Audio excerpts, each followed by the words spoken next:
Gabby, the happy holiday girl. Who says you have to wait until certain times of the year to get to celebrate? When every day's a holiday, we can combat stress and have more opportunities to have fun with our friends and family. Come, celebrate with me, and together we can live a holiday life. Hey, what's going on, holiday lifers? It's your happy holiday hostess with the mostest, Gabby. Today is International Mountain Day, a day that we celebrate all of nature's natural beauty with the mountains that surround us. According to UN.org, the mountains are home to 15% of the world's population. I never would have known that, me being a valley dweller, I guess. I never knew that so many people and cultures inhabit mountains. And so today, as we talk about topics like climate change and the impact that it's having on the mountains in the world, I show tremendous respect for the people of these ancient civilizations who have managed to maintain their culture in the midst of so much change worldwide. My hope is that we city dwellers will do everything that we can to help these people continue their way of life for many years to come. To start off this podcast, I have to show the utmost respect for any person who lives in a mountain outdoors, who likes to camp, anything like that. Guys, I am a city girl. In my heart of hearts, I am one of those people who probably looks like a hippie and has long flowing clothes and hair and spins around and twirls in the sun. But in reality, guys, the thought of me going out into nature and getting something like a tick or something on me is just like the worst. So I do enjoy nature from my window. I think it's beautiful. If I can find a great Nat Geo documentary, hey, I am all in for watching about nature and mountains.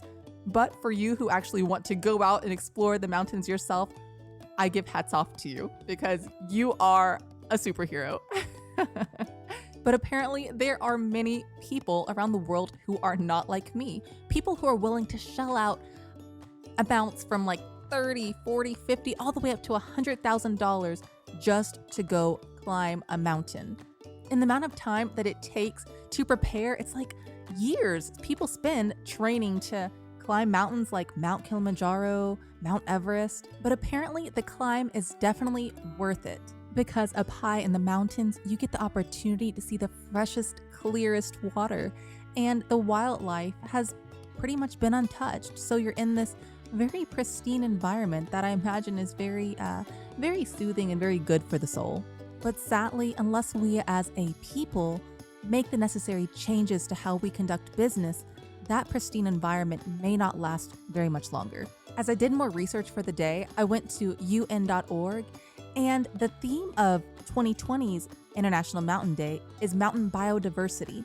And as I read more into how mountains actually inhabit some of the most diverse array of wildlife in our world, I was compelled to think a bit more about how climate change is impacting the communities who surround those mountains. And so I'll read you this quote. UN.org says, as the global climate continues to warm, mountain people, some of the world's poorest, face even greater struggles to survive. The rising temperatures also mean that mountain glaciers are melting at unprecedented rates, affecting freshwater supplies downstream for millions of people. What's happening is that the runoff from the melting glaciers is negatively impacting the communities who live at the bottom of the mountains. That runoff is polluting their water supply, so it's very important that we as a people take the necessary changes upon ourselves to care about that 15% of the population who is impacted directly by the mountains. And the thing about it is the issue is affecting us all. These cultures of people who traditionally inhabit the mountains, they're leaving their home because their water is being polluted, not to mention with all the industrialization that has happened around the world, how things are so automated, how we have so much technology, so many things that have at times negative consequences in our environment.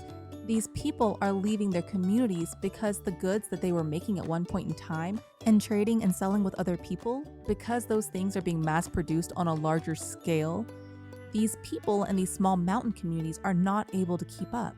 So they're being forced to leave their communities in search of work elsewhere.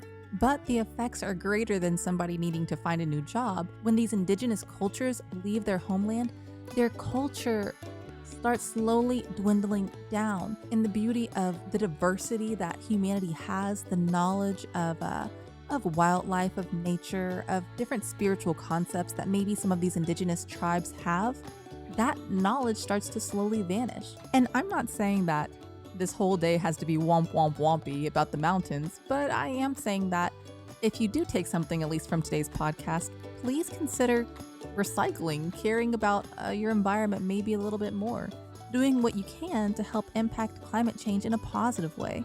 Maybe being a bit more educated with regards to climate topics and act accordingly. Those are the best things we can do. Before I wrap the podcast up today, I do want to talk about something interesting I learned with how these indigenous people are able to stay in the mountains like they are.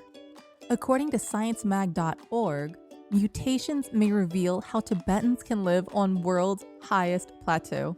So one, it's interesting to know that the people who are living up top high in these mountains are not the same as everyone else. They have genetically been altered to be able to withstand the environment that they're living in. Now, I don't know if you listened to my podcast. I think it was 2 days ago, maybe 3 days ago. It was National Llama Day.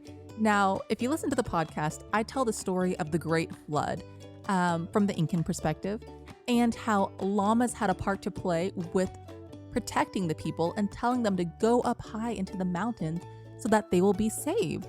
Now, what's funny is that these people, the Sherpas, the Tibetans, are doing exactly just that. They have moved their lives up high into the mountains.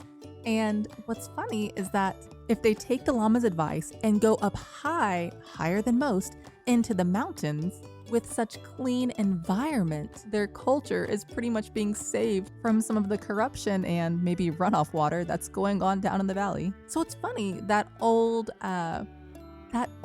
Great Flood story, it remained true for people all around the world. There must be something about living in the mountains. So I guess when thinking about that, maybe just maybe I can consider going up to a mountain so I can be part of the elite group of people if my oxygen levels will allow me to.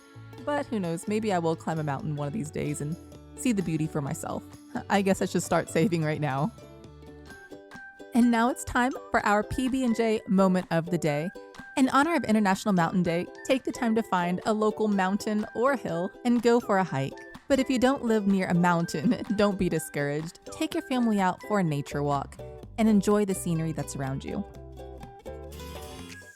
So, what do you think? Are you prepared to make a change in how you deal with climate change so that maybe you can climb a mountain too in the future? If you like today's podcast and want more information about today's holiday, subscribe to A Holiday Life podcast on iTunes, Spotify, Google Play, or wherever you get your podcast from. I have new podcasts released daily filled with fun new ways you can celebrate the holiday of the day. If you want more holiday fun, you can subscribe to Holiday Trivia, where I give 5 trivia questions of the day to test your knowledge of everything holiday. You can get more holiday information by following me on social media by using @AHolidayLife on Facebook, Twitter, and Pinterest, and by using @AHolidayLifePodcast on Instagram. I hope you continue to enjoy the holidays, stay safe, and live a holiday life. I'll talk to you tomorrow.